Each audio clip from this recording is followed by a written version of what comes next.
Alright, dipshits, here we go.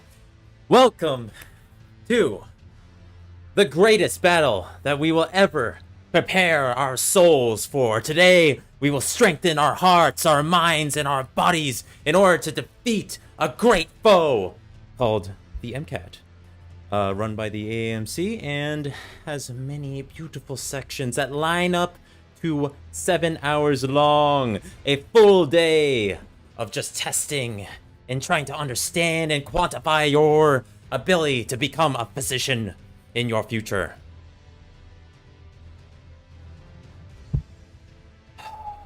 I do not fear the Mcat. Actually, that is a lie. I fear it greatly, and I fear that it will consume me whole. However, I do not think that it is something to dread. In fact, I am so ridiculously hyped to take this test. You do not understand, or perhaps you do.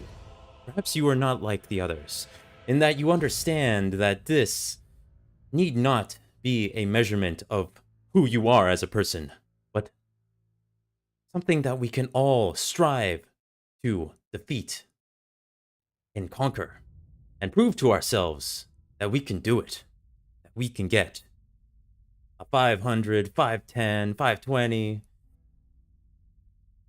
whatever it is that is your goal, you can achieve it. And together, we will try our best to do so. And so, what are we going to do as the collective of, I don't even know how many people that I have listening to me at this moment. And in fact, it kind of doesn't matter, because at the end of the day, I know that this will at least be watched by one person. And that's you listening to me right now. And as long as I can make it so that this journey feels a little less lonely, a little less daunting, then I have done my job, my duty today. And so, I just want to let y'all know what I plan to do here on this stream and future streams. As you can see before you, I have the good old Khan Academy in the top left corner of this little screen you see to the right of me. Khan Academy, beautiful, wonderful resource. All of their resources are free to be used by anyone who has the internet access and hardware to do so. But that is a beautiful thing that we should celebrate.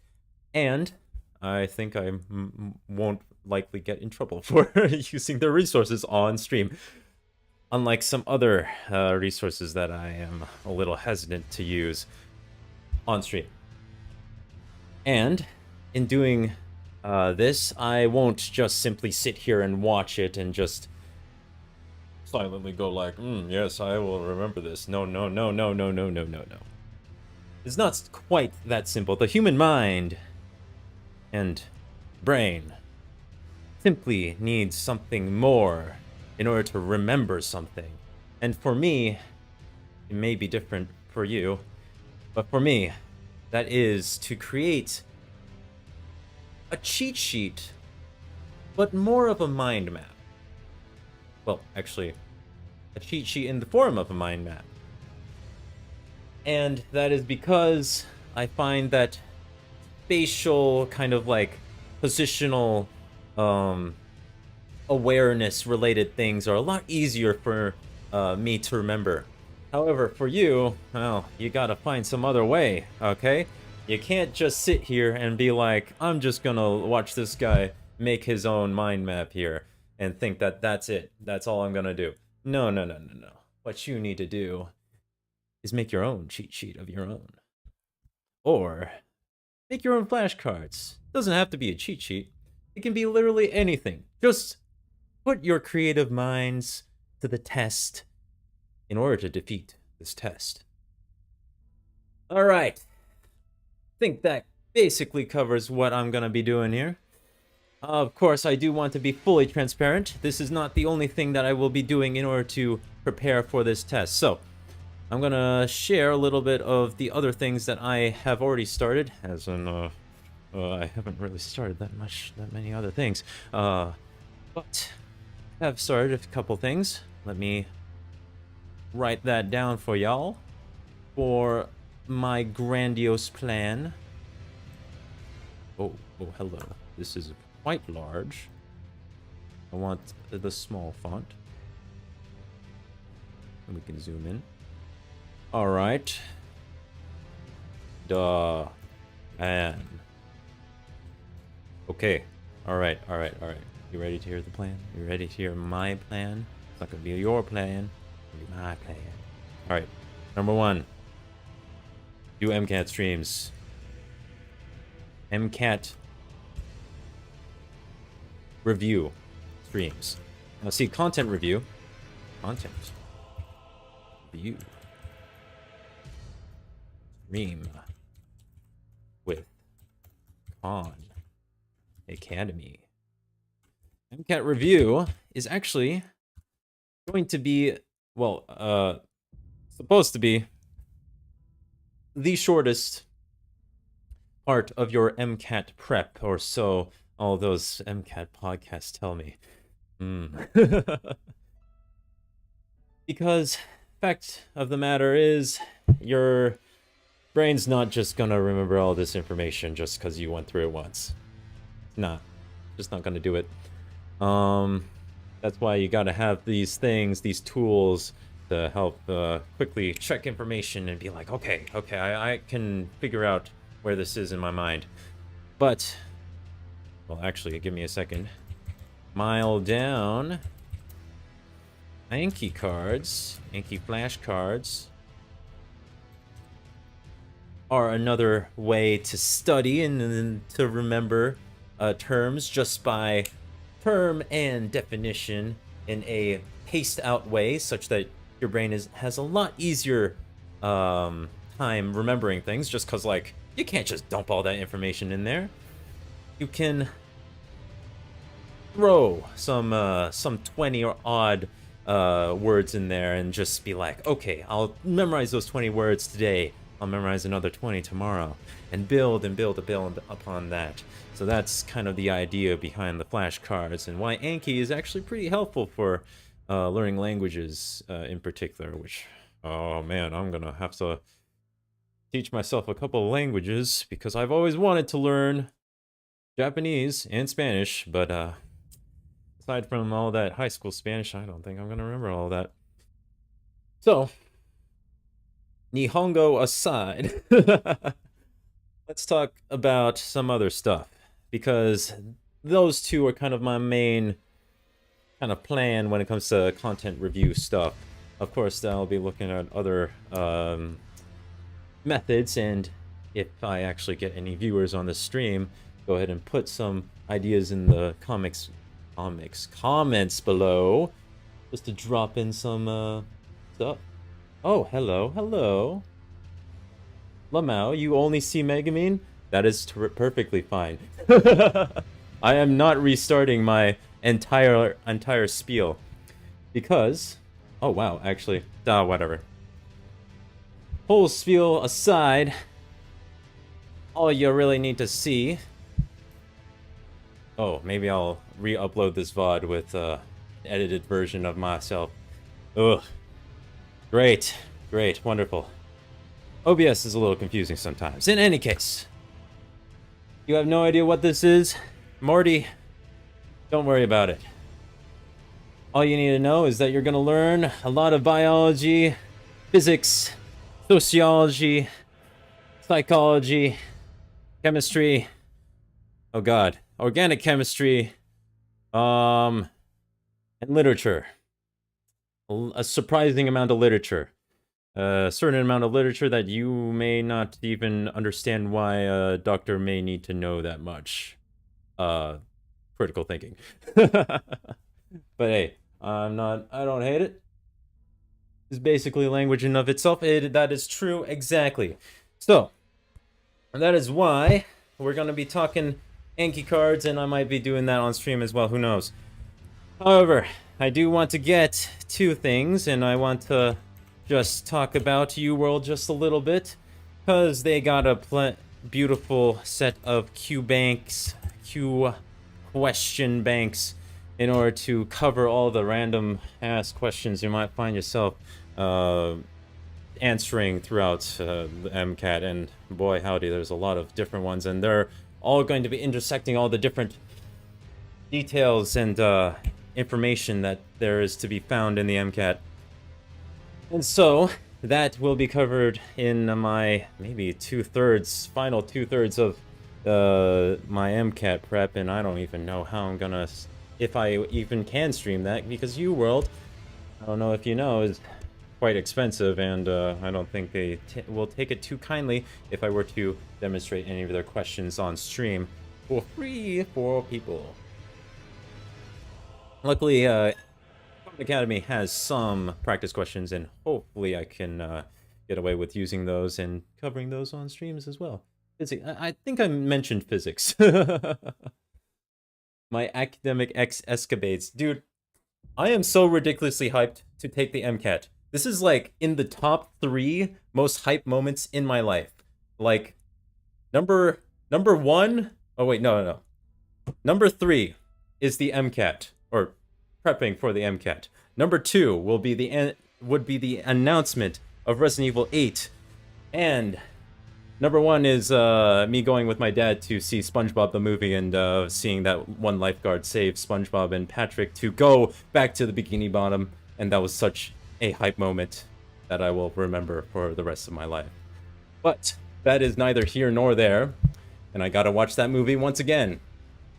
However, where was I? Ah, yes. Full lengths. Full lengths, we've got good old full length Mcat tests. Practice tests to be found by the AAMC and Blueprint. And I believe that there are some freebies that I can even cover on stream, but I don't know. We'll see. All right. So that's the quadruple that will be the foundation for this epic battle. However, going past that, we can also talk about maybe when I might take this test. Who knows? Early 2023 test. And that is I might take it twice because I am nervous. That or something might happen on the day of. I always feel a little bit like sus when it comes to one day only things, and I'm like, what if you have a bad day? What if you get sick? It's just like, no, man. You can't just be like, all of my stuff is going to be on this one day. You can't have all your eggs in one basket. But we'll see what exactly I'll do then. I don't get to know when to take the Mcat until October because AMC doesn't release that information until then. And then I have to sign up along with the millions of people across the United States and see if I can even get myself a test date. Ooh boy, or a reasonable test date. That's more like it. And question mark, my application and stuff like that. Detroit become Doctor. Detroit become Doctor. That is the final. That is the goal. All right. Let's move on. The punch.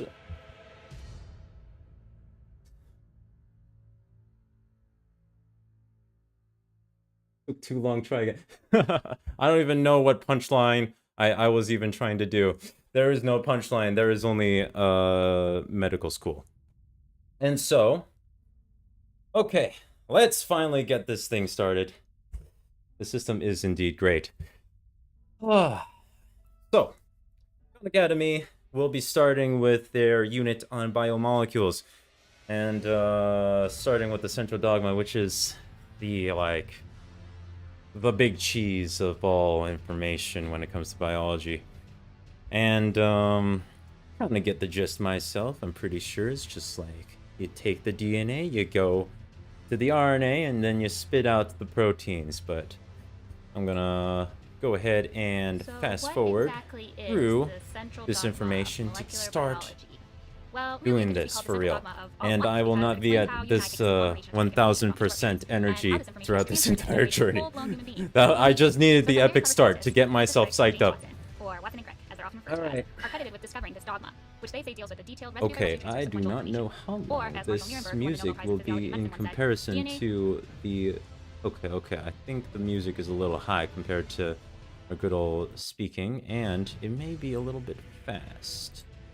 I don't know. This is kind of partially for me and partially for you, so let's kind of get a little bit of a compromise here. And I'll still be running at 1.75 maybe speed. I don't even know. Yeah, my man's doing tests. That's the whole point. Yes, if you're sick, just bruh. OBS does not let me actually see this. Oh my god, there we go. OBS is actually letting me see all the stuff. Well, it only took me...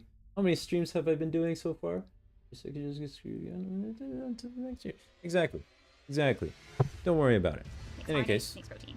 And I think this simple explanation really just says it all. So let's explore this concept a little bit further. So we have three major players Watson Crick, and don't forget Rosalind Franklin, but I don't think they'll be testing that, but just in case.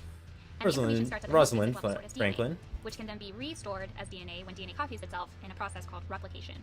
Then DNA can be copied into RNA in a process called transcription. And then finally you can use information RNA to synthesize a protein in a process called translation. Now, since DNA, RNA, and protein are linear polymers, this means that each individual unit or monomer is only attached to at most 2 other units. So say we have a monomer, which is just one unit.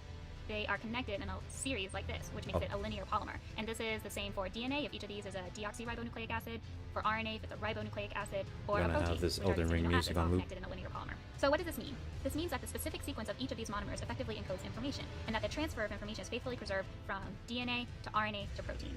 Each polymer sequence is used as a template for the synthesis of the next polymer sequences. And you could go into any step in this sequence and determine what the some wild shit, guys. So in other words, you could take DNA. I don't know how to hype up DNA. And then what the corresponding protein would look like. It's kind of the process is the central dogma. Everyone kind of gets the gist. It can sometimes be a little bit tricky to keep all these terms straight, so I'll try to break it down a little bit for how I like to remember them. For DNA, I think it's pretty easy. When you go from DNA and DNA makes a copy of itself, it's called replication because DNA is just replicating itself. It's making the same copy of itself. Transcription and translation, on the other hand, it's kind of easy to get these two terms mixed up. One of them obviously is talking about DNA to RNA, whereas the other one is talking about going from RNA to protein. So if you look at the word transcription, actually, it has the word... this may actually be too slow for me right now. Just for just to be clear, I typically watch my lectures at 3 times speed.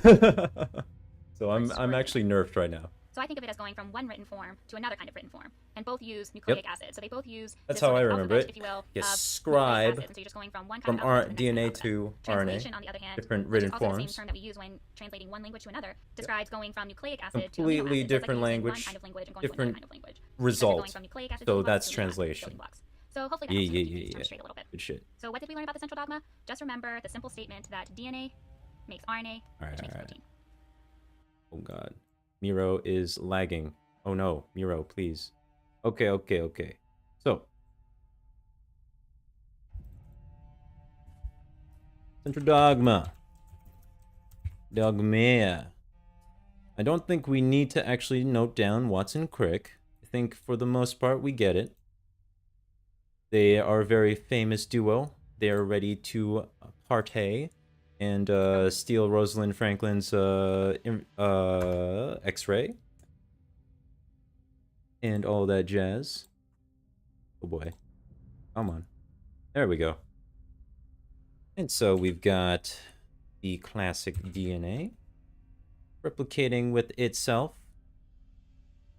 Replication.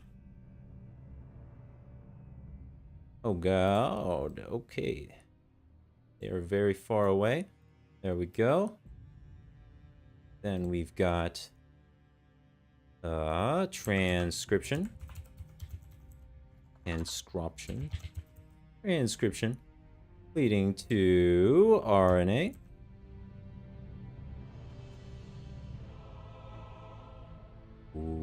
The opening to Elden Ring. I still have not played that game, by the way. I love its music, and I will play it eventually, probably. But don't worry about that. Right now, got translation to the protein. And the protein is made up of good old amino acids, the building blocks of proteins. They are very, very good. And yeah, RNA and DNA are nucleic acids. That is simply a thing that you will recognize if we were to stretch out the acronyms that represent both of them. So I will not note that down. And you might think that this is quite slow, and to be quite honest, it is. However, I will not be streaming the entirety of this process. I will stream part of it every so often, just to get my wits about myself and to make sure that I hold myself accountable. Because today, to be honest, I was hesitant to do this stream. I planned to do the stream during July 4th weekend, when everyone was away on Anime Expo. However, that fell through when I got COVID. So that is a little bit unfortunate, but... Ooh, Central Dogma Revisited. Let's see what that's all about. And so, I will stream this part by part, and I'll catch y'all up on the things that I add may have seen another to the video thing. in which I talk about the central dogma Oh of boy. molecular biology. Oh boy, okay, this is going to be a repeat thing? And James Watson, who delineated the structure of DNA and determined the flow of information to be from DNA to RNA to protein. Yes. And while this is the traditionally held view of the flow of information in living organisms, there have also been a lot of new discoveries that extend or even contradict this central dogma. And so Oh I'm my going to God. expand on some of those ideas here. And so this is the central dogma revisited. Holy Before I crap. go on and touch on those new There's ideas, things though, I that would like to contradict highlight the a central of another dogma? scientist whose work was so critical What to has the the AP Bio been structure teaching me of all this DNA. time? And that was the work of Rosalind Bro. Franklin. Seen here. Yo! And her contributions, Let's much go! of which I'm just as guilty. This is and hype. Franklin's work on the X-ray diffraction images of DNA and her interpretation of that data were key to confirming the helical structure of DNA. And so whenever there's a mention of Watson and Crick, Rosalind Franklin deserves a shout out. Low key, So now but on to the high conflicting key, versions of one of the my central dogma favorite molecular biology. As I scientists said of before, all the time. traditional held view of the central dogma was that the flow of information occurs from DNA to RNA to protein. And DNA goes to DNA via replication, from DNA to RNA via transcription, okay. and from RNA to protein via translation. Also, I'm sorry And if I basically, blast proteins out form your which all the ears. You tasks within gotta cells make up the very structure of those lower cells. the It volume would be on me premature though to think that information sometimes. flows I these mean, pathways only, and that it is proteins what are it the is. I'm expressive just so information encoded in ridiculously our hyped, to be So honest. now that we know the foundation what the central dogma was as it was Okay. conceived originally, we can explore some of the newer discoveries that have been made that expand on this concept. And the Yes. first idea is that of reverse transcription, in which information flows backward, if you will, from RNA to DNA. Yo, we're And actually talking about transcriptase reverse is an enzyme that generates transcription. complementary DNA or cDNA Yes, from that an is RNA correct. That template. is some And epic reverse shit transcriptase right is needed there, for the replication actually. of retroviruses, including HIV. Is probably the That's most right, common one. And these retroviruses. retroviruses use the enzyme to reverse transcribe their RNA genomes back into DNA, which is then integrated into the host genome and replicated along with it. So this is the first idea. It was discovered back in 1970 that violated the central dogma. It was very unpopular at first, saying that information can actually flow from RNA back to DNA. Now, another example of an alternate pathway for information flow is demonstrated by a group of viruses called RNA viruses. Now, these viruses have their genetic material stored as RNA, as opposed to DNA, and they can have their genome directly used by host cell replication machinery as if it were messenger RNA, and then translated directly into protein. Or they can have their RNA serve as a template for another RNA strand that is then used for protein translation. Some well-known examples of RNA viruses are the coronavirus, which was responsible for the SARS epidemic, the influenza virus, responsible for the flu, that you have to get a shot for every year, and also paramyxovirus, which... Wait, when was this video made? Okay, yeah, I'm pretty sure this was before COVID-19 happened, but yeah. SARS. is the Oh virus boy. responsible for measles. Now, the next idea that represents a deviation from the central dogma as it was originally conceived is the discovery of what is called non-coding RNA, or ncRNA. Non-coding RNA is a functional RNA molecule that skips this last step of being translated into a protein and can directly perform functions within the cell as an RNA molecule. Now, two examples. That's right. Yes, non-coding RNA can do that. All right. Hang on. I'm actually not quite catching up, but that's just because it takes a while to type these things. Of course, reverse transcription, very famous, specifically because of retroviruses, such as HIV. That is correct. All right. And so, RNA viruses. I need to double check what she used by host says cell replication exactly. machinery as if it were messenger RNA, and then translated directly into protein. Or they can have their RNA serve as a template for another RNA strand that is then used for... Serve as a template for another... Yeah, that's right. Okay. I understand. So, RNA viruses, sometimes they're just like, yeet. Here's some RNA. Go ahead and translate that shit into proteins. And it's just like, what well, it is RNA. I mean, the cell's just like, oh, may as well make that protein. That, or it's like, hey man, check out this new RNA. It's pretty cool. Don't you think it's trendy? And so the other RNA is just like, and I want to make some more RNAs, and it's pretty trendy. Except it's trendy around the part of the body where that virus is totally destroying, and it's very sad. And so, what we're gonna put here is, this is a interesting spot to put this information, but I think it works. Viruses. Okay. And then what I can do here is move this here. Skedaddle skedoodle. Look at that. Boom. Okay. And then this goes to our good old proteins. And our amino acids drop here. Learned something about that in high school, but forgot. Oh boy, you're going to be seeing a lot more of that throughout this Some well-known epic examples journey. of viruses are the coronavirus, which was responsible for the SARS epidemic, the influenza virus, responsible for the flu, that you have to get a shot for every year, and also paramyxovirus, which is the virus responsible for measles. Now, the next idea that represents a deviation from the central dogma as it was originally conceived is the discovery of what is called non-coding RNA, or Right. mcRNA. Okay. So then we Non-coding move RNA on is a to functional RNA molecule that skips this last step of being non-coding translated into a RNA. protein and can directly perform functions within the cell as an RNA molecule. Now, two I examples of will functional split this RNA off molecules that from you there. might be familiar with are transfer RNAs and also ribosomal RNA, both of which are used for the translation of messenger RNAs into proteins. Now, a final consideration that I'll be bringing up that sort of expands on the central dogma is the field of epigenetics, which is the study of heritable changes in gene activity that are not caused by changes in DNA sequence. So, unlike in simple genetics, where changes in phenotype are based on epigenetics are changes in wild. genotype, epigenetics tries to Absolutely mechanism where wild. the same DNA sequence can be modified and resulting in a different phenotype without changes to the underlying DNA sequence. Now, some examples of mechanisms that produce It's such like changes you are have DNA the methylation, same and also DNA, histone modification. And but this it can does help something explain different. why, you can have the same DNA in Why? cells of your own body, but those cells don't Who necessarily knows? look or behave the Okay, exact same way. we know For it's- example, they're- the DNA they're contained in the mentioning it nucleus right now. of, say, one of your muscle cells is the same DNA that's contained in one of your skin cells, the same DNA in the nucleus of those cells. But these two cells are different because the expression of that DNA is modified by these epigenetic That's mechanisms. right. And these epigenetic mechanisms allow the transcription of only certain genes within the genome, depending on the type of cell. All right. Wait, no. Gotta go back. Resulting in a different phenotype.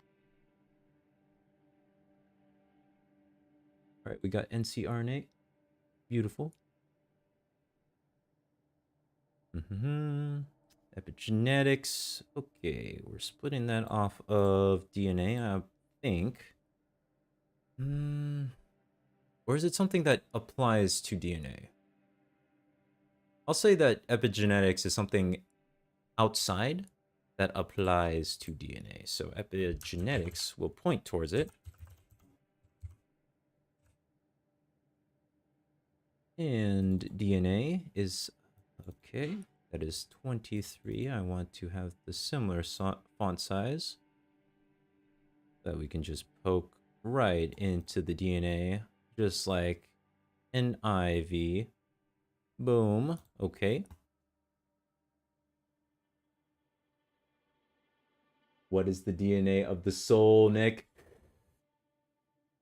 Memes. The DNA of the soul. And I mean, I kind of agree with that. Culturally, at least. But that's when things get complicated. And we might cover that in the psychology section. If we get there. In the meantime, I'm wondering why. It's the caves in Elden Ring. This is fine. Very quiet. That's okay. Without Epigenetics. changes to the underlying DNA sequence. Now, some examples of mechanisms that produce such changes are DNA methylation and also histone modification. And this can help explain why. So okay, wait. I think I messed up a little bit. Hold up. I have called this too early. I completely forgot that I need to put DNA methylation right underneath there. Man. Sometimes with Miro, I can't tell if the arrows are going to be curved or if they're going to be like straight arrows. Very inconsistent. Maybe I'm just not paying attention. I've been using Miro for a while now, though. Not long enough, though. I wish I had access... well, wish I knew about this earlier, because this is, like, quite nearly the perfect study method for me. Nearly. except for the fact that it takes forever to build these things. And so I actually have to be a good, attentive student. What? Oh my god. This is ridiculous. And histone modifications. Or did I get that right? Am I spitting facts or am I spitting lies? I know not. I hope I'm not giving out misinformation. Let's double check just to make sure. And hell, I might even and also histone modification. And this Yep. can help explain why Histone you can have the modification. same DNA in each of the cells of your own Yeah, body, yeah, yeah. but Okay, those okay, cells okay. don't. I am correct for now. Epic. And boom. Okay. So, histone modification, DNA methylation, both forms of beautiful epigenetics, kind of changing up the DNA's expression without just being like, hey, yo, the codes, though. The code, though. The code says everything? No. Well, I mean, it says everything, but plus the other stuff that you add. Anyway. Peptide bonds. Let's go. And, before I started doing this unit, I decided to test out the quiz at the start of the chapter. It is all about amino acids. I do not remember all of the amino acids. So we might have to draw up some amino acids here. And actually, there's an amino acid block right at the bottom here, which is very convenient, very nice. All right. Wait a minute. Oh, I want to go back. On Academy, please. Do the thing again. There we go. Let's talk about the peptide bond. Now, proteins are formed from the folding of polypeptide chains. Hold up. And polypeptide chains. Can I not double speed this? Chains are Oh formed no, by I have to be amino patient acids together. in my learning. And No. these links are called peptide bonds. Yes. So Okay, before okay. we can work our way up to the fully formed and functional protein, we have to start at the very beginning by forming a peptide bond between the first two amino acids. So let's review the structure of an amino acid really quickly. And bonds out of Here the we amino have acids. our backbone. We have our amino group, our carboxylic acid group. Here's our alpha carbon, and then the R represents our side chain. Now, peptide bonds are formed by the nucleophilic addition-elimination reaction between the carboxyl group of one amino acid and the amino group of another amino acid. So let me show you what that looks like Nucleophilic here. Let's additional have another addition amino acid addition right elimination here. reaction. Okay. So the electron pair on the Good amino Lord. group of the second amino acid Holy- comes over to form a bond with the carbonyl carbon of the first amino acid. Oh, Give yo. off a water molecule in the Okay. process, Let's go. and then you get your newly formed dipeptide. Or well, I mean, I just see the And here is the reaction our arrows, and newly I formed instantly peptide say bond. "okay" in my mind. Now remember that a peptide bond is just an is amide okay, bond but- that is formed between two amino acids. And you should also make note of the fact that this bond is a rigid and planar bond that is stabilized Oh, that's the by other reason why I resonance-stable absolutely love organic chemistry, just because like it's also like very spatial cognition stuff. So like you figure out, wait a minute, where's this electron going? Oh my god, it's kicking out the oxygen. What? No way. It's pretty cool. It's pretty cool. All right. Hold up. So, in order to form the peptide bonds, actually, we need to even push this even further back. Oh my god. Amino acids. You're going even further south. That's getting dangerous down there. It might block some of my future information, but that's okay. Nucleophilic addition, elimination, reaction. Didn't realize that that was the name of the reaction. This is the reason why I gotta do this. I do not know quite a few like technical terms, and it's just like, bruh, I don't know, man.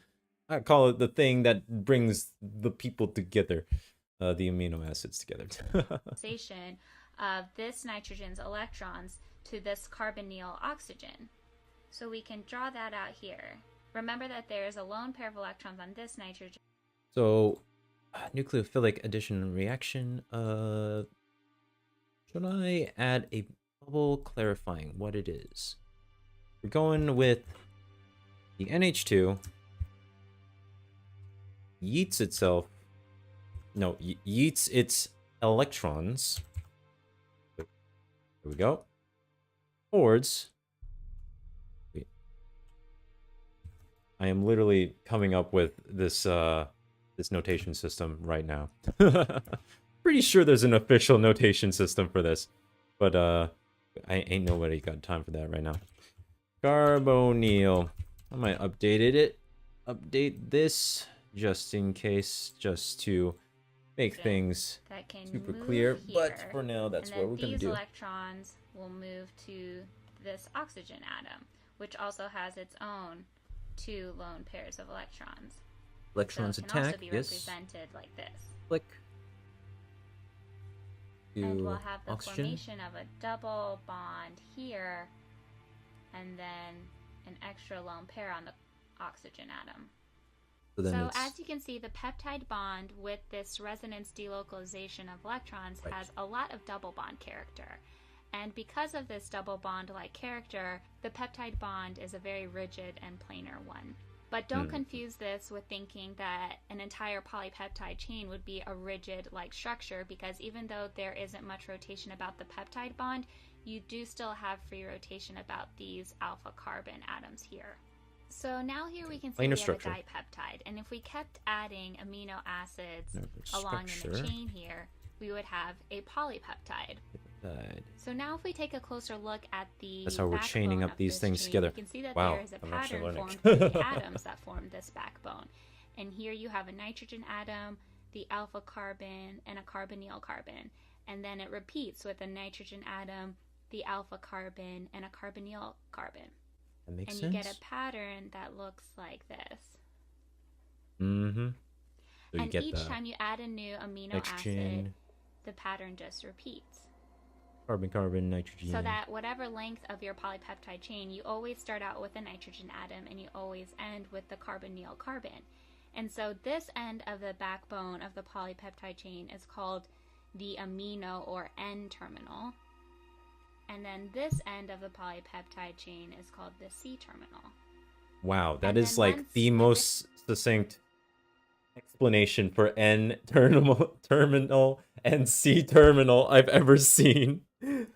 Like, when people explain these things, they're just like, hey, yo, you know what carbonyl is, right? And, or like, amine groups and stuff like that, and it's just like, yeah, of course I know what that means, just because you've said it once, but where are we at right now? But then you're talking about some other thing called the N-terminal, and then the C-terminal, where does that come from? And it's just like, well, I don't know, dude. It's from the amine groups, don't you know? It's how we were explaining just now. Well,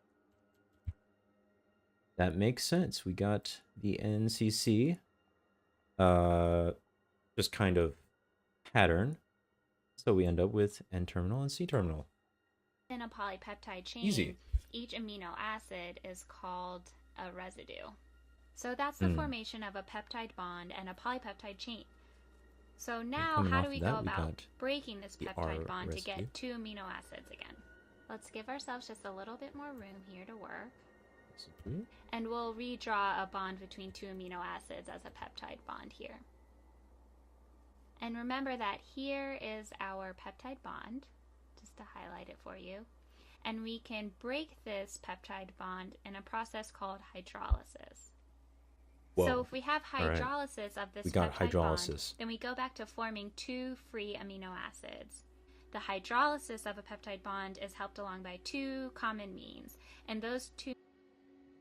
Okay, so peptide bonds, what direction will my arrow be pointing from here?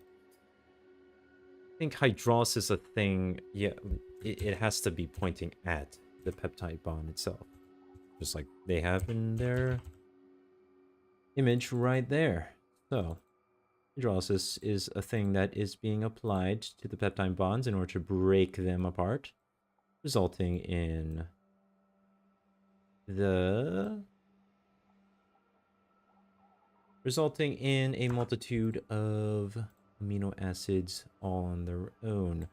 So what I'm going to do is actually make this arrow red. I think this is the color red, though it looks a lot more orange on my screen. All right. Means are with the help of strong acids or with proteolytic enzymes. So when we use strong acids, we call this acid hydrolysis. And acid hydrolysis, when combined with heat, is a non-specific way of cleaving peptide bonds. So say you have a long polypeptide chain, and then you throw this polypeptide into a pot with some strong acid, and then turn up the stove to add a little heat. Okay. Then you would just end up with a jumbled up mix of amino acids as each of the peptide bonds gets cleaved. So the other way of cleaving a peptide bond is with proteolysis. And proteolysis is a specific cleavage of the peptide bond with the help of a special protein, an enzyme called a protease. So unlike acid hydrolysis, proteolytic cleavage is a specific process, and you can choose which peptide bonds you cleave because proteases are pretty picky about where they will cut. And many of them will only cleave peptide bonds between certain specific amino acids. One example of this is with the protease trypsin. Trypsin only cleaves on the carbon. Okay, whoa. Okay.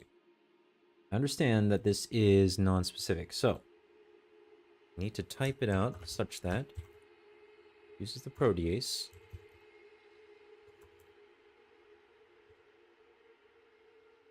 Let me think about this.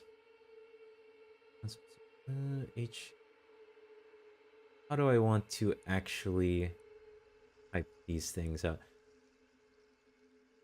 Because protease is a separate term from proteolysis,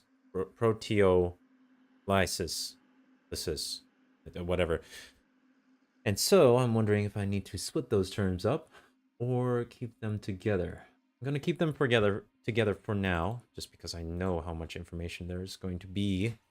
So, to be honest, may as well just keep things together and just hopefully see where that goes. And then maybe if I actually have space and everything, I can split things up and make things a little bit easier for myself later. Okay. That's what we're going to go with for now. Oxyl side of basic amino acids like arginine and lysine. And interestingly, this is the same enzyme that is produced by our pancreas to help us digest food. So now say we have the following polypeptide chain. Pancreas doing and it can be work. Any old arbitrary polypeptide chain. And say we add trypsin to the environment that this polypeptide chain is in. And here I'm just representing the amino acids as their abbreviated form. I really want to listen to this in 2x speed right now. Where would this polypeptide chain be cleaved? Yeah, I know. Well, remember that trypsin cleaves on the C terminus of arginine and lysine. So it might be here on the we have an C terminal arginine, of and arginine this and would lysine. be considered the C terminal of arginine, since it's closest to the C terminal of the polypeptide chain. So I thought she was gonna. Okay, here. there we go. Boom. Ow. And then likewise, we would have cleavage on the C terminal of this lysine residue here. And so with this particular polypeptide chain, you would end up with 3 different fragments after the addition of trypsin, since it cleaves in these very specific places. And there are many other examples of specific proteases that cleave in certain parts of polypeptide chains. And you probably don't really need to memorize which proteases cleave. I was literally about to ask. But you should probably remember that they are just specific means of breaking a peptide bond, unlike acid hydrolysis over here, which is a very non-specific way of cleaving a peptide bond. So what she's saying is that proteases are low yield. Not sure about that. I might go out of my way to just at least list some here. Maybe. I'm gonna go ahead and put a highlight on this. The thing I might do later. And I need to see if I split this up into multiple terms. So it's starting to look even more and more like I might need to do that. In any case, let's move on. Histidine, proline, glycine, and cysteine.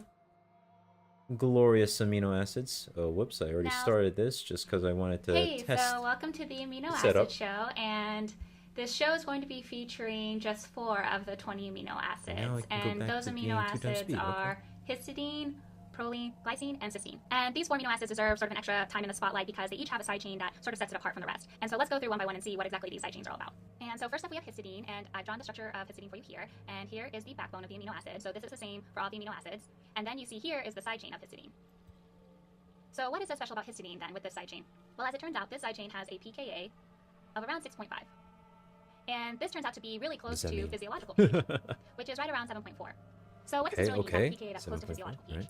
Well, recall that at a pH below an amino acid's pKa, the amino acid will exist in a protonated or positively charged form. And at a pH above an amino acid's pKa, it will exist in deprotonated form. Now, since the physiological pH, which is the pH of the fluid within our own bodies, is roughly equal to the pKa of histidine, then histidine is going to exist in both protonated and deprotonated forms. So this makes it a particularly useful amino acid to have at the active site of a protein, where it can both stabilize or destabilize the substrate. Oh. So next up we have proline and glycine. That makes sense. If we got stabilize or how will I fit this information on my screen, though? That's the question. Okay, so histidine.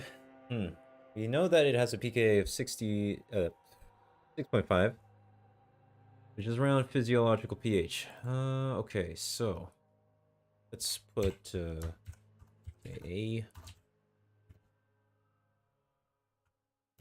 6.5. I don't think I need to remember the actual number 6.5, but for now I'll include it.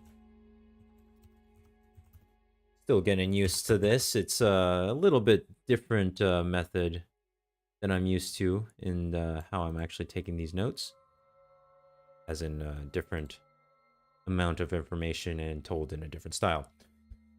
So we've got some information when it comes to protonated and deprotonated states.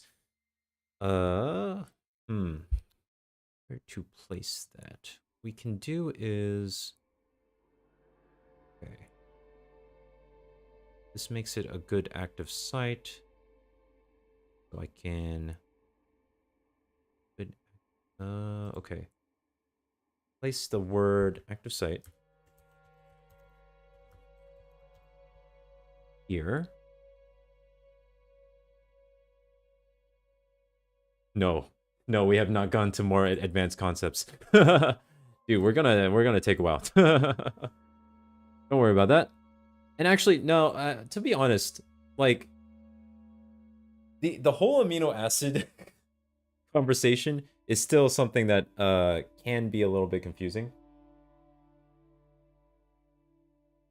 Especially if we're just kind of like scooting on through and going like, oh yeah, I know what amino acids are. They build proteins, and then that's it. And then you're like, that's all I'm gonna remember. Nope, you've got a little bit more here. So, cysteine, good for active sites, because it is in the state of both being protonated and deprotonated. What I can do is create this to support this idea. Ka becomes protonated, or no, represents protonated. Good.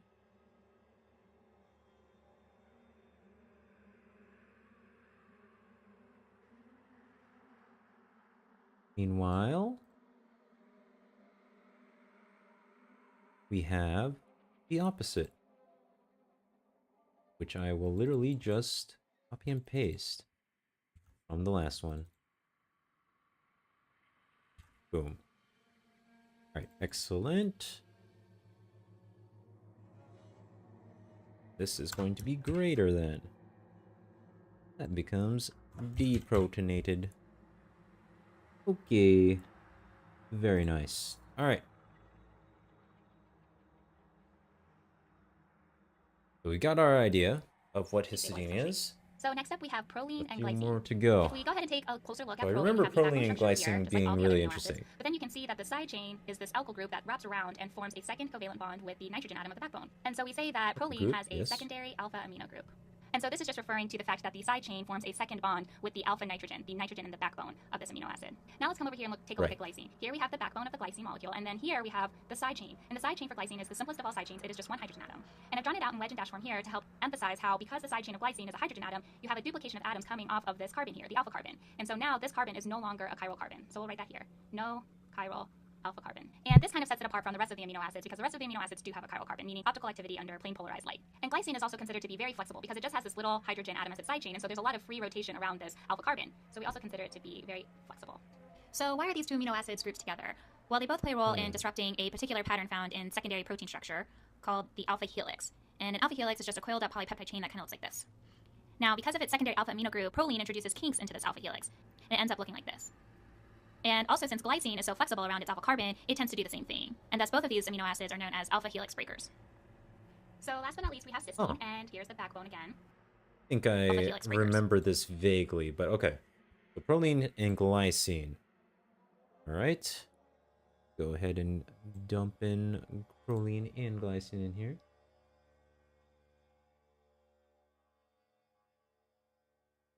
Yeah, I mean, biology courses, like, they don't... I don't think they covered this in particular, but I, for some reason, covered this in organic chemistry quite extensively. I just don't remember it that well, just because it wasn't really a focus. It was just, like, a thing that we talked about a lot, but didn't really get tested on for too long.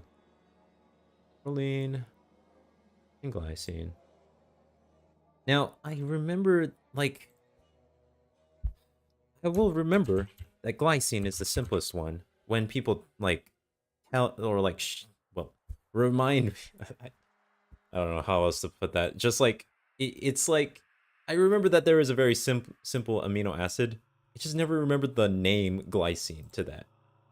What is a good way that we can maybe put a mnemonic or something? Something to make it easier to remember. Non-chiral. Non-chiral glycine. Glycine. Glycine.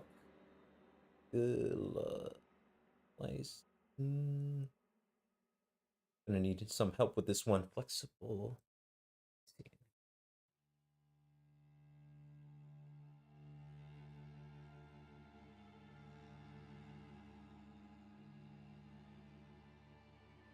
No, I'm thinking of D-Luke from Genshin Impact being non-flexible, which is the exact opposite of what I want to use here. Oh yeah, Orgo is been a while for me as well, actually.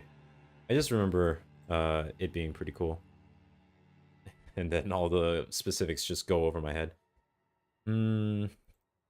Amino acid, okay, so 2 alpha amino group. I think I need to necessarily put that down. I'll just, okay. What I'll do for now is put alpha helix breakers, which I have never heard of that technical term. I remember them being able to do this. Alpha helix breakers. This just sounds like...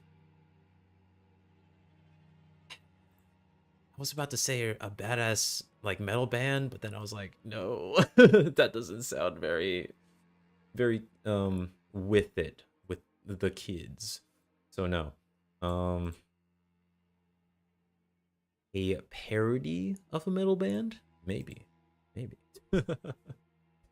But, I don't know about that one either. So, glycine, non-chiral. Maybe I need to think simpler with this. Glycine and H. Because that is the R group coming off of this amino functional group. So then what we do is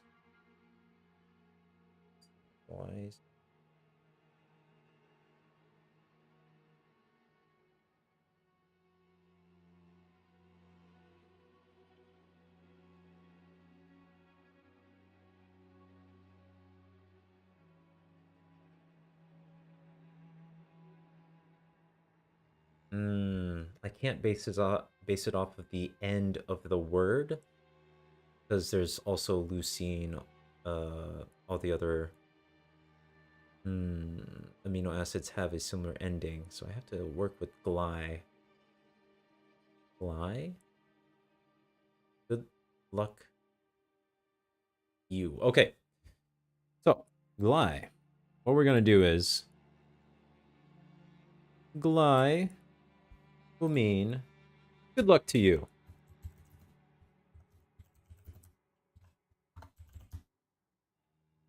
It means that is the welcome mat of the amino acids, and that is going to mean that it is very simple, or it is a simple gateway for us. Well, simple.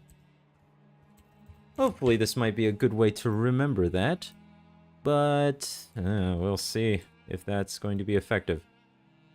For now, that is what I have decided. We have cysteine, and here's Cysteine. the backbone again. And then here is our side chain, and the side chain for cysteine has a special thiol group. And all thiol is really referring to is the sulfur and the hydrogen at the end there. So cysteines have this neat little trick where if they're in close proximity with each other within a polypeptide. Okay, so we got cysteine, and already I have a thiol group, which I always forget the name of, even though pretty sure I've heard this multiple times over the course of my life. Cysteine, welcome to the party. We have a very special group on you. Oh god, we are already like going pretty close to my starting point, which is already a bad sign, but not surprising because look at the shape of the thing. Oh my goodness. Okay. Move this out of the way. Don't think I'll ever properly align this line forevermore, but I'm okay with that. And then I might have trouble fitting stuff if I add to the amino acids like how I plan to. We'll see about that. Goes kind of beyond the scope of today. Today is just me getting into the rhythm. And you guys as well.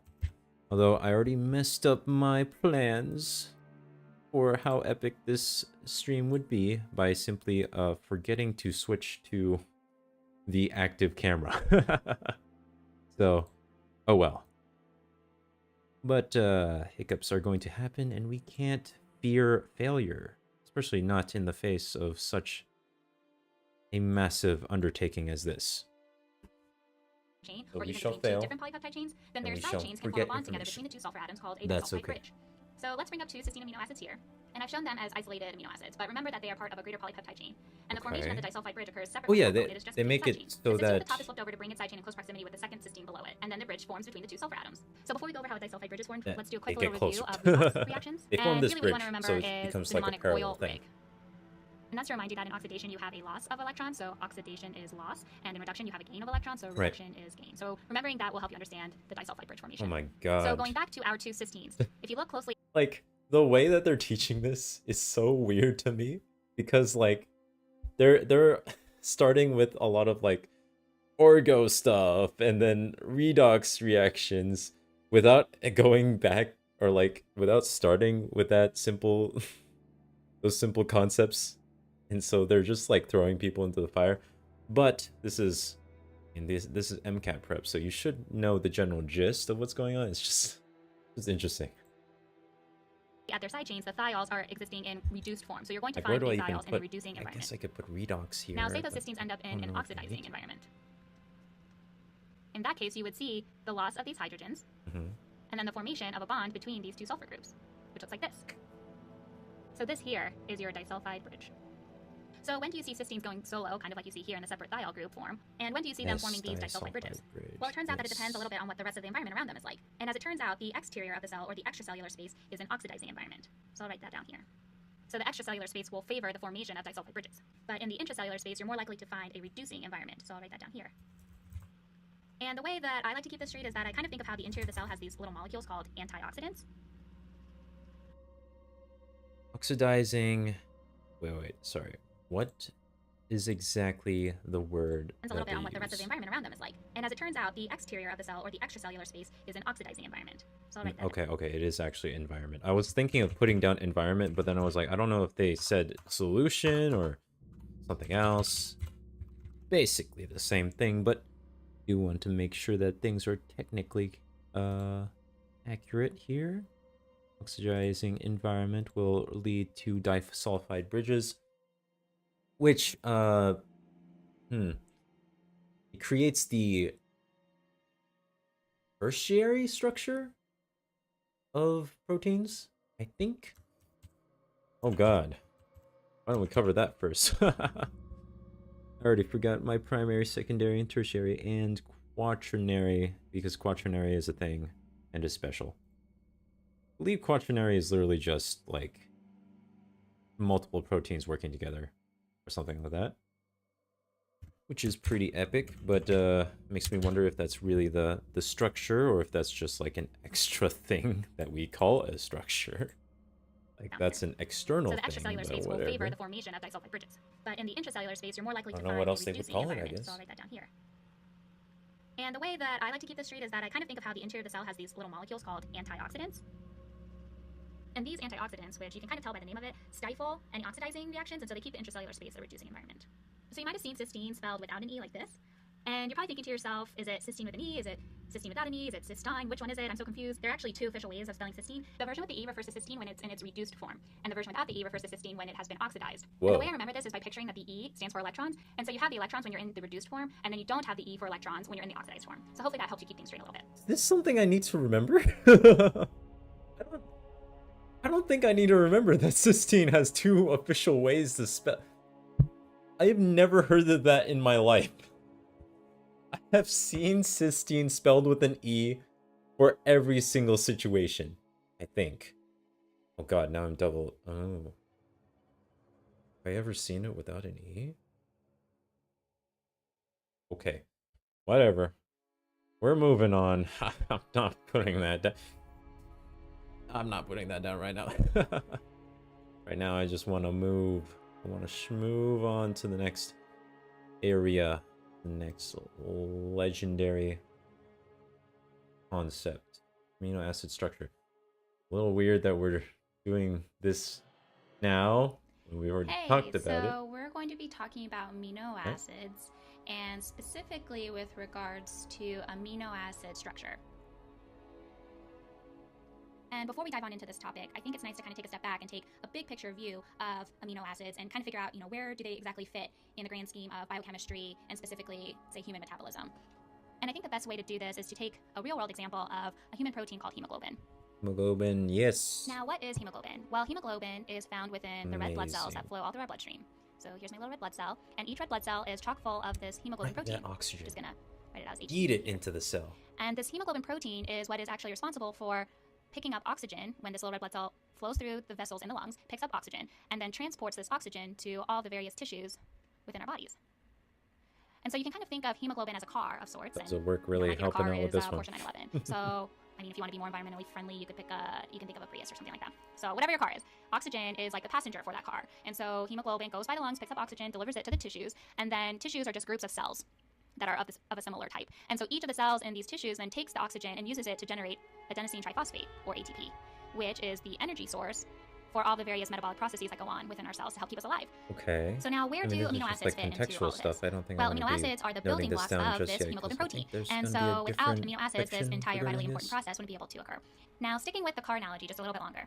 Just like we have different types of components that come together to form different types of cars, whether it be a Porsche or Prius, what have you, you can have different types of amino acids, and there are 20 of them, to be exact, that can come together to form countless different types of proteins. And so now that you have an idea of where amino acids fit in this bigger picture of a metabolic process, let's go ahead and take a closer look at what the actual structure of an amino acid is. First, we have the amino group. And then we have the carboxylic acid group. And already you can start to see where the name amino acid comes from. You have amino from the amino group, and then you have acid from this carboxylic acid group here. And then linking the two groups is this carbon atom, which we call the alpha carbon. Constantly forget the name of the and then bound to the groups. alpha carbon is a hydrogen atom, as well as a unique side chain, or R group. We just use R to denote any generic side chain. So each of the amino acids has the same generic structure, and what makes each of these amino acids different from each other is this R group, or the side chain. So each of the side chains for the amino acids is going to look different. One thing that's important to note is that this carbon atom, the alpha carbon, is also known as a chiral carbon. And what does a chiral carbon mean again? That's well, right, a chiral it's carbon is a chiral, carbon atom except that for has glycine, 4 unique groups bound because to it. that's the So if we take a welcome look at mat. this carbon, we can see that one group that's bound is the amino group, another group is the carboxylic acid group, the hydrogen atom makes the third group, and then the fourth group bound to it is the R group or the side chain.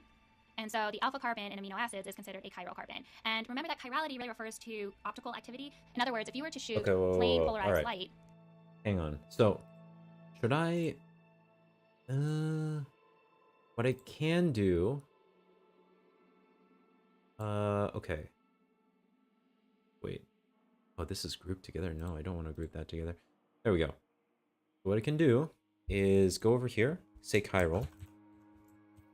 Though glycine is the special one. Simple equals non-chiral slash non-chiral.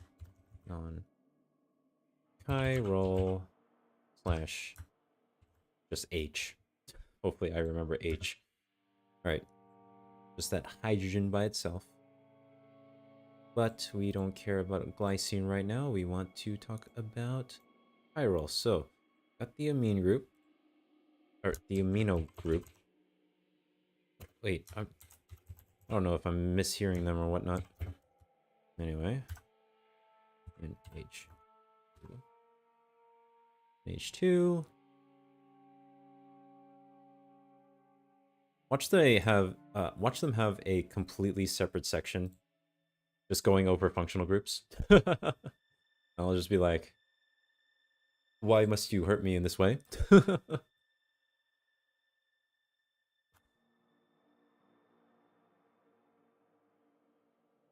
Carboxylic acid. Oh, whoops.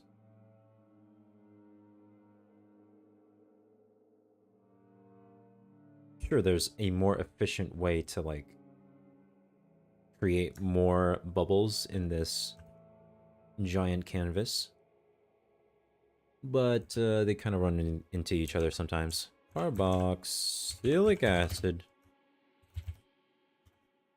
is the... Okay, let me see if I can... Oh, that's easy. Let's just do... Wait. The way that I can represent this with just text... I mean, I can also put pictures if I really want to. And honestly, pictures probably would help. I'm too lazy to do pictures for everything, though. Maybe it's worth... it's probably worth it for this. Let's see if we can add a picture to Miro. I kind of forget if I can do that.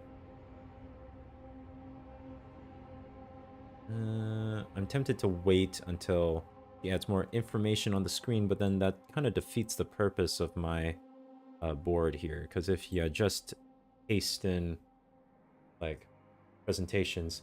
Yeah, I know, right? Why are they going over this now? You just paste in the presentation, it's just like, well, that's useless. It's not... It's useless in a mind map. Because all that information needs to be, like, spatially placed. So, it's a little odd, but... now I just want to see if I can actually place this on here. Actions are unavailable via context menu. Please use... Okay, sure. Okay, it actually works. Nice. Oh god. It sort of works.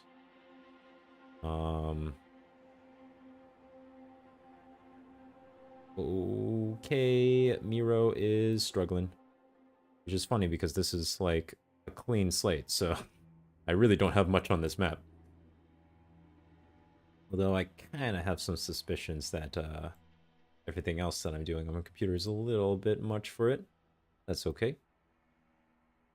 Maybe I'll switch to a different browser to use for this stuff. Because Firefox is a little bit much. Okay. Guess I just put an H, like, here.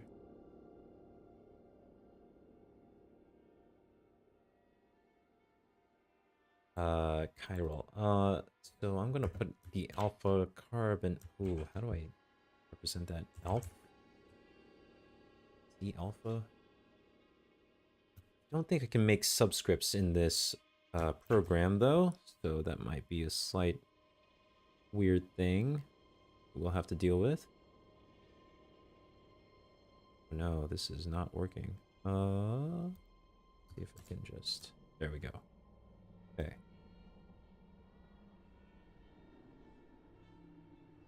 Alright, nice, nice, nice. And then the R group is going to come off of this alpha carbon. R group. Just R. Not to be confused with the programming language R, which is an amazing name for a programming language. Thank you very much. Not confusing at all. There we go. At an amino acid. Then because this carbon is chiral, it would rotate to that light. And so that's what chirality is really referring to. It's referring to optical activity. Now, it's important to note that there is one exception among the amino acids for chirality, and that is the amino acid glycine. And that's because the side chain, or R group, for glycine Yeah, I is watched this out of order. Atom. It is the simplest of all side chains, just one hydrogen atom. Oh and so my God, if you were to okay. substitute a hydrogen atom in place of this R group, you would see that you have a duplication of atoms coming off of this alpha carbon in the case for glycine. And so glycine is the only amino acid that does not have a chiral carbon. So that's just important to make note of. So let's give ourselves a little bit more room here. Now, another way that you can portray the structure of an amino acid is with something called a Fisher projection. I literally just said this like and Fisher projections help to highlight the 20 minutes relationship before. of the four groups around Why a must they chiral hurt carbon. me in this So let me way? draw that for you here. First, you have your amino group. And Oh at top, no. you have your Are we carboxylic drawing? acid. Oh boy. Here's your hydrogen atom, and at the bottom is the side chain, or R group. And just Fisher to orient you a bit, projection. here in the center is the chiral carbon, the alpha carbon here. Okay. And then you have the four groups coming off of the chiral carbon. And the horizontal bonds here, you can kind of picture those as coming out of the plane of the computer towards you. And then these vertical bonds here are coming out of the plane of the computer away from you. And this particular configuration is called an L amino acid. And conversely, you can have the mirror image of this, which I'll draw for you here. And this particular configuration is called a D amino acid. And these two configurations are called enantiomers. Okay. And I enantiomers recognize are all mirror this image molecules information, that are but not superimposable. So you can picture these I'm are mirror trying images of to each other. figure out But if how you were to- to take this D how amino to acid and try to simplify superimpose this. it on the L, you wouldn't be able to do that. You can kind of think of these two configurations like your left and right hand. And although your left and right hand are mirror images of each yeah. other, you can't superimpose them on one another. And that's the relationship between an L and a D configuration for Fisher projections. And these two configurations look awfully similar and are really easy to mix up. And so the way that I like to keep them straight is if I look at where the amino group is, let's take the L amino acid. If I look at where the amino group is, I can see that it is to the left of the projection. So L is for left amino group. Now, if I look at the D amino acid, I again look for the amino group, and I see that it's to the right of this configuration. And so D, which actually means dextro, or right in Latin, is for right amino group. And that's kind of how I like to keep them straight. So why is it important to distinguish between L and D amino acids? Well, the L form of an amino acid is the only form that you will find within the human body. And so that's really important to remember that the L configuration is the kind that you find within humans. All right, now how about we review a little bit about everything that we learned? First, we sort of got a big picture of where amino acids fit Wait, hold up. out of the plane of I need to go computer back to the towards you. Fisher explanation because Chiral carbon, the alpha carbon. where? Atom, and at the bottom is the side chain, or R group. And What direction just to are we orient you a going? bit, here in the center is the chiral carbon, the alpha carbon here. And then you have the four groups coming off of the chiral carbon. And the horizontal bonds here, you can kind of picture those as coming out of the plane of the computer towards you. And then these vertical bonds here are coming out of the plane of the computer away from you. Okay, for some reason, I forget the Fisher projections, but why don't we put the triangles here so that it's easier for me to see this? Okay, so amino and hydrogen coming out. Shit, I already forgot what she just said. If we had the triangles, I would remember. I'm pretty sure amino and H are coming towards me. So bonds here, you can kind of picture those as coming out of the plane of the computer towards you. Towards me. Okay, towards me. Yo, what? How am I supposed to? Okay, big brain. I literally just need to change my current representation of this phenomena to match the Fisher projection. Easy money. All right. And then I can have I have my cake and eat it too by representing the different. No, I can't, because it's flipped. Okay. All right. So this is the L version.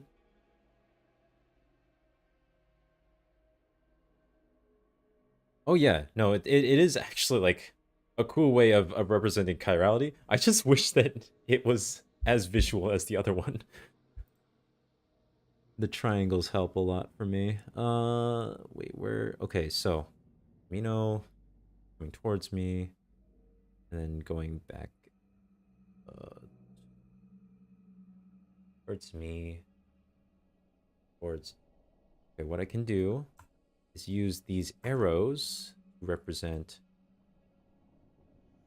it being further away, I guess. Let's see. Maybe I can use that, use a color or... Oh, of course. I can use the density of the line. Okay. Line type will be dashed to represent farther away, and then full lines will be towards me. Okay, that's a lot easier actually. All right, nice. So the left side, left equals L amino acid.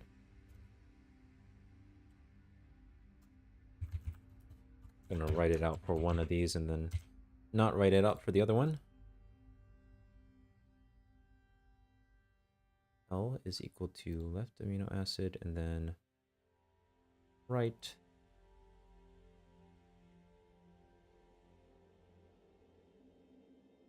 Gonna be really funny when I look back at this and I'm like, what does that mean? What left and right? It's clearly on the left side. What is that? And that is the DAA. Right. DAA, and these are enantiomers. I recognize that fact. I guess I'll put it here. Do not know when this term will come back. Probably in the organic chemistry section. And we'll see if I can draw a line from the OChem section to this. Eventually. Boom. And boom. Okay. That's looking pretty good. Biological and biochemical foundations. I need to double check. Yeah. Chemical and physical foundations are here. So I'm guessing the OChem... I can place OChem a little bit higher so that it interacts with amino acids. Maybe... I don't think that's necessarily a thing I need to worry about. Though there is some risk of redundancy here. Like your left and right hand. And although your left and right hand are mirror images, you'll find within the human body. And so that's really important to this rule is the amino acid glycine, which just has the simplest side chain, one that you find within the human body. And there you have it. Thank you very much. Oh boy, isoelectric point. I vaguely remember this having to do with... so we're going to be talking about the isoelectric EH point, or PI, as it's abbreviated. Like, it's... Now, I don't the remember. isoelectric point is the point along the pH scale at which a molecule, and in this Oh case my we're going to God, be talking about it actually amino is acid, right. exists in a neutral form with zero charge. Maybe In other I words, it is neither positively nor subconsciously negatively saw charged overall. It is the thumbnail, isoelectric. actually. And iso means equal. I'm cheating. And it's nice to know the isoelectric point for an amino acid because then we can predict whether or not it will be charged. Wait a minute. Where do I put this on my map?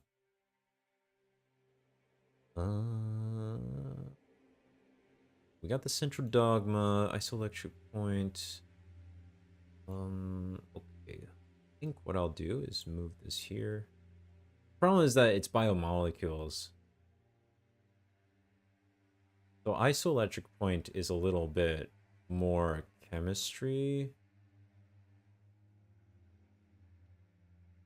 Because Khan Academy doesn't really have their stuff organized for the different sections of these tests.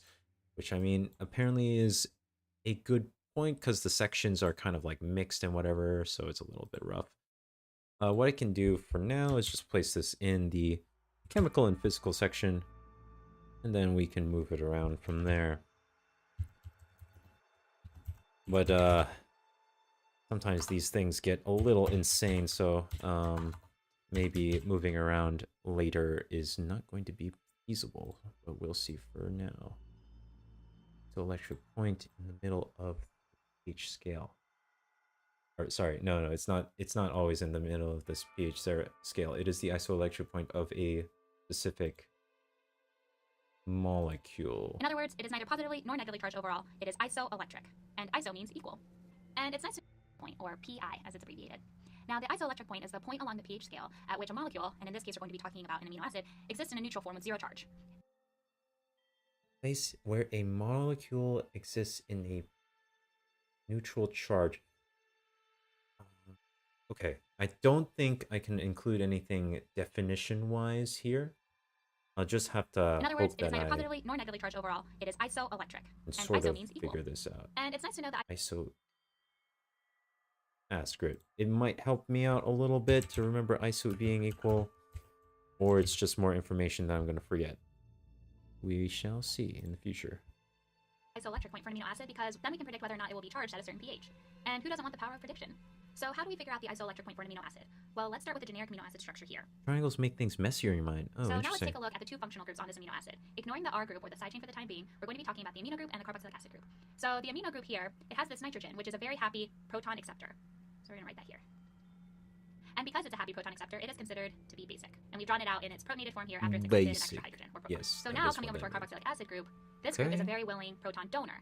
And because it is a proton donor, we call this acidic. And so we've drawn it out here after it's already donated its proton, so it has a negative charge. And now looking at the overall net charge of our amino acid, we can see that we have a positive charge here and a negative charge here, and so the overall charge is 0. And we have a special name for when you have a molecule that has both a positive I already and a negative charge knew present. this. And that special word is called a Zwitter ion, which comes from the German word for hybrid. I'm sorry, So what? now what would happen if we take our amino acid and we put it into a solution that is a very low pH, say a pH of 1?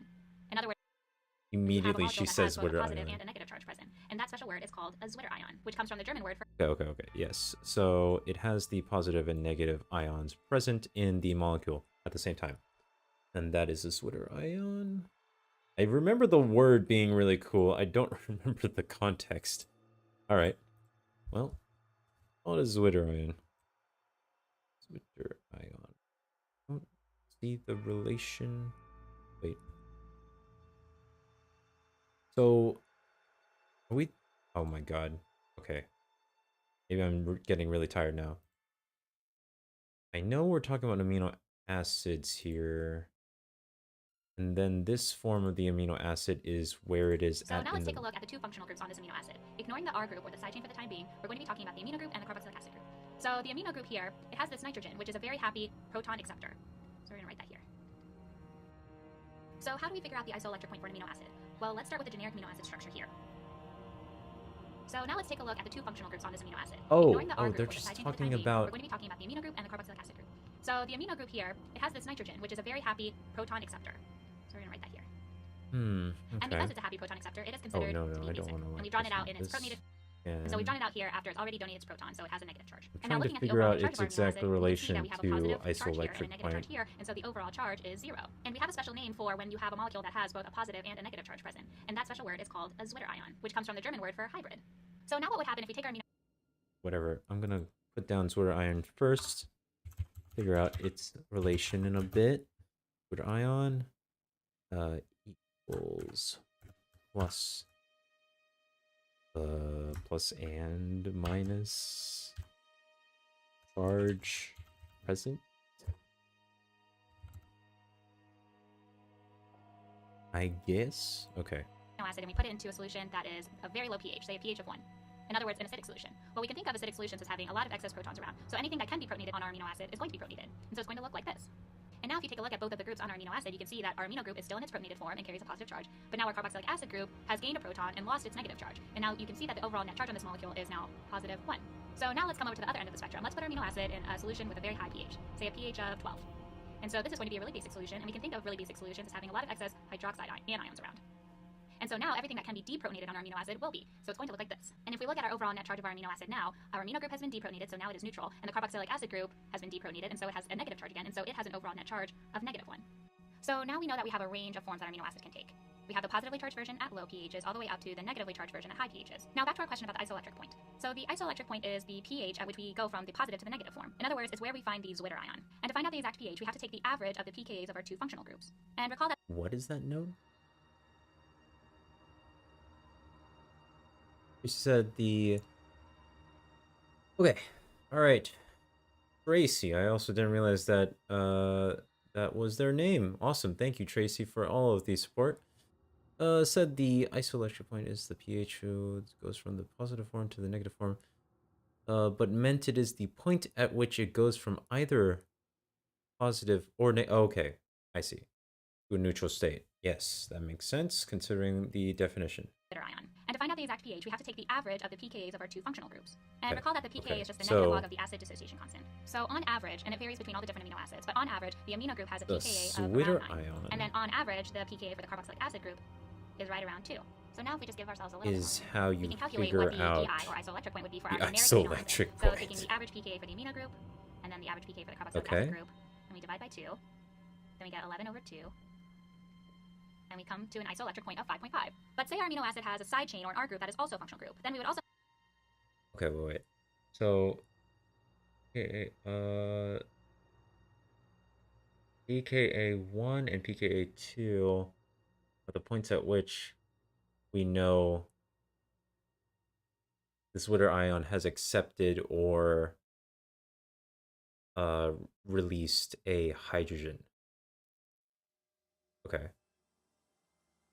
So, in that case, what we can put here is pKa,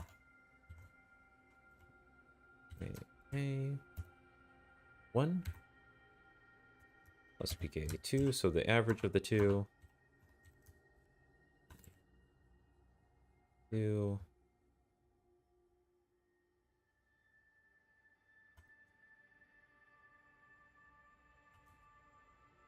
divided by 2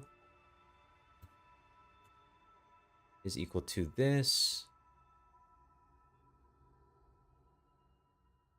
with these being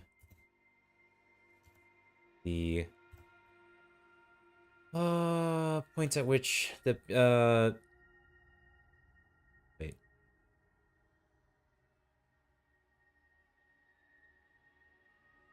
You actually remember this? I don't. Okay, no, I do. I remember the gist. I'm just kind of a little confused on the specifics. So the pKa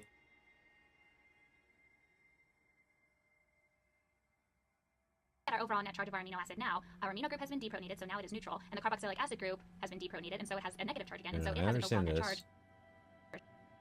Here we find the Zwitter ion. And to find out the exact pH, we have to take the average of the pKa's of our two functional groups. And recall that the pKa is just the negative log of the acid dissociation constant. So on average, and it varies...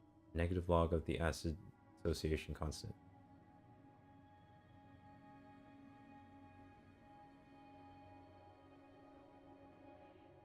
I am going to search up pKa really quick.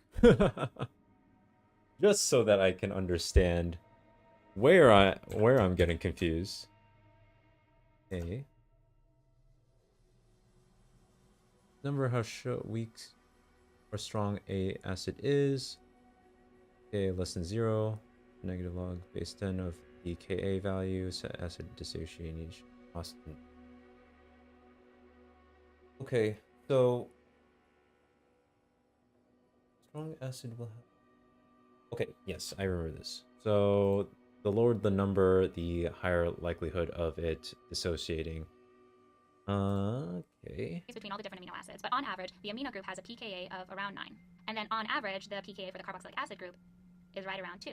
So now if we just give ourselves a little bit more room here, we can calculate what the PI or isoelectric point would be for our generic amino acid. So taking the average pKa So for do the we amino care group, about and then what the average pKa for the pH carboxylic acid group, we're and we divide by 2, about? then we get 11 over 2, I don't and we come understand to why an that isoelectric was point of 5.5. relevant earlier. But say our amino acid has a side chain or an R group that is also a functional group, then we would also have to take the pK for that group into account when we calculate the isoelectric point. So what have we learned? Well, we learned that the isoelectric point is the pH at which a molecule is found When the first H... Okay. It's when the first hydrogen leaves, and pKa2 is when the second does. Since isoelectric is when there's one H, isoelectric is at average. Yeah, see, like, that makes sense to me, but, like...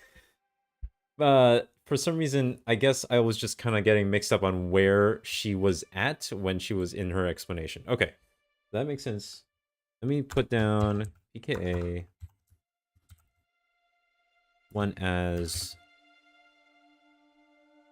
first.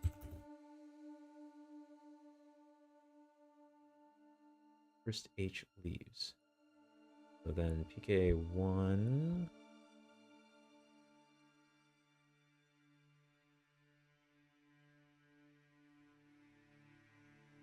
Yeah, okay. Yeah, that makes sense. First H leaves. Second one. 2. Second H leaves. Yeah, excellent. Thank you very much. That makes so much more sense.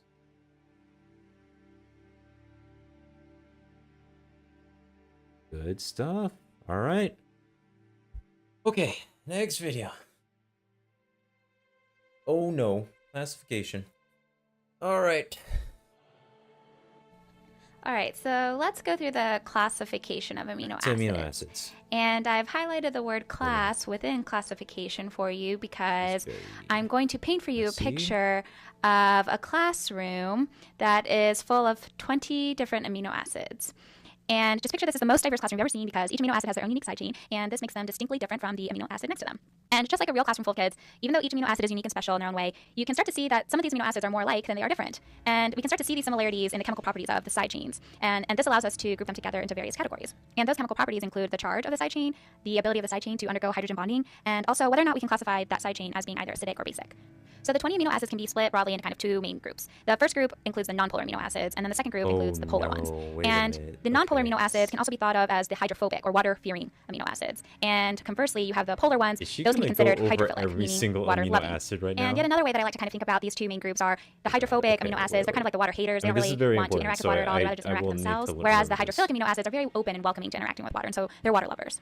And then within the two groups of nonpolar hydrophobic and polar hydrophilic amino acids, you then have a further breakdown into subgroups. And those subgroups include those amino acids that have alkyl side chains, aromatic side chains, neutral ones, acidic ones, or basic ones. So let's take a closer look at those amino acids that have alkyl groups as side chains. And as you can see here, we have 7 different amino acids, and I've just drawn out the side chain for you. I left the rest of the molecule out, just to fit everything in here. And we have glycine, alanine, valine, methionine, leucine, isoleucine, and proline. And proline is the exception. I've drawn out the entire amino acid there because, as you can see, its side chain forms this interesting ring structure with the amino group in the backbone of the molecule. So I just included it there for completeness. So all of these side chains are made up of alkyl groups, with the one exception being glycine, because its side chain has only a hydrogen atom in it. But because it behaves similarly to an alkyl chain side group, it gets lumped into this category of amino acids. And whenever you see an amino acid with an alkyl group as its side group, you should be thinking that this amino acid is nonpolar. And so they're also going to be hydrophobic. Now let's take a closer look at those amino acids that have aromatic groups as part of their side chain. And remember, we're still under the umbrella of nonpolar hydrophobic amino acids here. And so I've drawn out for you here 2 amino acids, phenylalanine and tryptophan. And what should you be thinking when you're looking at these amino acids? So besides thinking, oh, those amino acids must smell really good because they're called aromatic amino acids. Well, that might be true, but you should also be thinking the same thing that you think when you see amino acids with alkyl groups as their side chains. These amino acids that you see here are also nonpolar and hydrophobic. And that kind of makes sense because aromatic chains are also just made up of carbons and hydrogens. And you weren't wrong if you thought that aromatic compounds might smell really good because many of our most aromatic herbs and spices that we're all familiar with, like basil or cinnamon and vanilla, are composed of the same sorts of ring structures that we see here. All right, so now that we've tackled the nonpolar hydrophobic amino acids, let's dive on into the polar and hydrophilic amino acids. The first group that we will look at is the neutral group. Here we have serine, threonine, asparagine, glutamine, cysteine, and tyrosine. The way that I remember that these are the polar amino acids is that these amino acids have a side chain that contain an oxygen or sulfur atom, which tends to hog all the electrons around them to create a localized negative charge over that atom, and then a positive charge over the rest of the side chain. So you can kind of see why these amino acids like to hang out with water now, since water is also polar in the same way. And these amino acids are considered neutral because although they are polar enough to interact with water, they're not strongly polar enough to qualify as an acid or base. So which of the polar hydrophilic amino acids do qualify as acidic? Well, that would be these 2 amino acids here, aspartic acid and glutamic acid. As you can see, these amino acids have a carboxylic acid as part of their side chain, which is a very willing, strong hydrogen donor, which qualifies these amino acids as acidic. When these side chains do donate their hydrogen and they're left in anion form, then in that case we refer to them as aspartate and glutamate, respectively. But you might see them referred to in that way. Last but not least, we have the basic amino acids, and they are histidine, lysine, and arginine. And the way I remember that these amino acids are basic is that if you take a closer look at their side chains, you see a few nitrogen atoms. And remember that nitrogen is a very willing proton acceptor, and this is why they qualify as basic.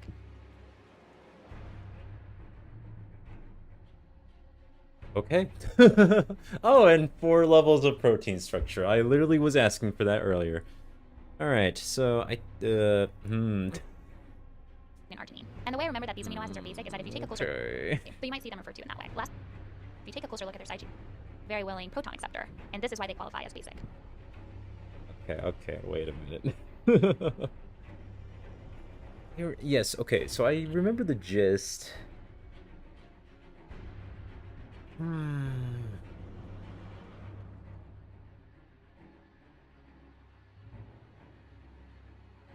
All right. Here's the plan. To be honest, I'm already getting tired. But that's not because I was studying for so long. It's only been an hour and a half. I mean, up intense studying, I guess, is the reason why I may be also tired. However, I've also had a pretty long day earlier today, and I probably need to sleep. So, the plan is I'll maybe try to do this on my own time to include all of the amino acids. If I really want to. I probably should. And then we'll continue from there, and then maybe I'll do some extra stuff on the off camera. But for now, that's where I'm calling it. Mcat's not until a very long time. Okay, actually, this is pretty. It's creeping up on me, but for now. Studying like this is a pit egg. I don't know what that means. I mean, the plan is not to study like this for every single time I try to study. So a lot of off-camera stuff will be done. So I just wanted to psych myself out and actually get started because I am so like I need the hype. I need to psych myself out for this. Anyways, yeah, that's it for now. Good night. Good luck on your own academic journeys, whether it's pre-med or I don't know what else right now I have thinking about myself is the MCAT. Oh good lord. Good night.